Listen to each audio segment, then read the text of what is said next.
ஒரு காஃபி 300 ரூபாய். அதுக்காக மக்கள் லைன்ல நிக்கிறாங்க. இது காப்பியா? இல்ல இன்னொரு ரகசியமா? ஸ்டார்பக்ஸ் எப்படி உலகத்தையே கன்வின்ஸ் பண்ணிச்சு? 20 ரூபாய் காஃபியை 300 ரூபாய்க்கு வாங்க வைக்குது. நம்ம எல்லாருக்கும் தெரிஞ்ச பிராண்ட் தான் இது.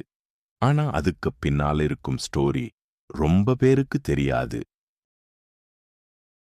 1971 அமெரிக்காவில் ஒரு சின்ன காஃபி ஷாப். அதுதான் ஸ்டார்பக்ஸ் ஆரம்பம். அப்போ அது ட்ரிங்க்ஸ் விற்கல, ஜஸ்ட் காஃபி பீன்ஸ் தான் விற்குது.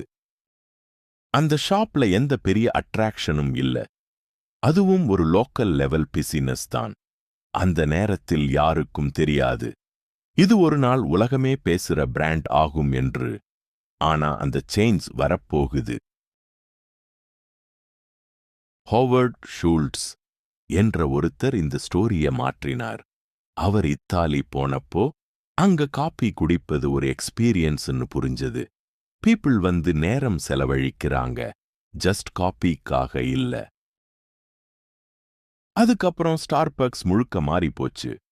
காஃபி ஷாப் இருந்து பீப்பிள் ரிலாக்ஸ் ஆகும் ஒரு இடமாக மாறியது. ஃப்ரெண்ட்ஸ் சந்திக்கிற இடம், ஒர்க் பண்ற இடம். இங்கதான் ஆக்சுவல் கேம் ஆரம்பிக்குது. ஸ்டார்பக்ஸ் காஃபி டெஸ்ட் மட்டும் காரணம் இல்ல, அது வேற லெவல்ல ப்ளே பண்ணுது.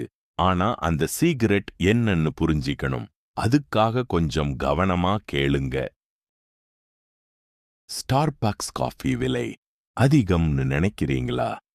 ஆனா உண்மையில் அது காஃபி பற்றிய விஷயம் இல்ல. நீங்க அந்த ஷாப்குள் போற நேரத்திலிருந்து ஒரு பிரீமியம் ஃபீல் கிடைக்கும். அதுதான் முக்கியம். ஆக்சுவலி நீங்க காபிக்கு பணம் கொடுக்கல, நீங்க எக்ஸ்பீரியன்ஸுக்கு பணம் கொடுக்கறீங்க. Comfortable chairs, soft lighting, com environment. உங்க பேரை கப்ல எழுதுறது கூட ஒரு சைக்காலஜிக்கல் ட்ரிக் தான். நீங்க ஸ்பெஷல்னு ஃபீல் ஆகணும். அதுக்காக அவர்கள் எல்லாத்தையும் டிசைன் பண்ணியிருக்கிறாங்க. அதனால தான் மீண்டும் மீண்டும் வர்றீங்க. 300 ரூபாய் காஃபின்னு இல்லை, 300 ரூபாய் ஃபீலிங்னு தான். நீங்க வாங்குறது ஒரு ட்ரிங்க் இல்ல, ஒரு ஸ்டேட்டஸ், ஒரு லைஃப் ஸ்டைல்.